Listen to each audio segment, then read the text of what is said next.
હમણાં ઉપાશ્રય એક ભાઈ સમાચાર આપવા માટે આવ્યા કે સાહેબ આપણા ઉપાશ્રયની બહાર બિલ્ડિંગની બહાર એક ગાયના અથવા ભેંસના ગળાને કાપીને રાખવામાં આવ્યું છે ને સમાચાર સાંભળતા જ બધા જ મહાત્માઓ અહીંયા જોવા માટે આવ્યા।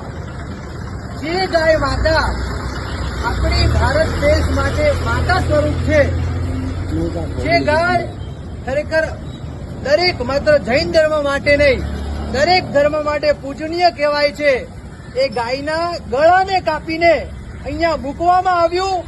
ખરેખર હૃદય અમારું હલી જાય છે। ઓલરેડી 2 દિવસથી ભગવાન માટે અત્યારે જોરદાર ધરણા લઈને બેઠા છીએ, આંદોલન લઈને બેઠા છીએ અને આ જુઓ, આંખ સામે ગાયના ગળા કાપીને મૂકવામાં આવે, બિલકુલ આ સહન થાય તેવું નથી। વહેલી તકે આનું આંદોલન ઉઠાવવું જોઈએ, કોઈ અકબંધ નિર્ણય કરવો જોઈએ।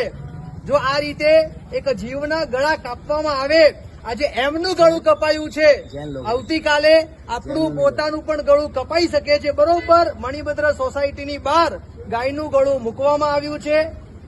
માત્ર જૈન ધર્મ માટે નહીં, સમસ્ત ધર્મો માટે આ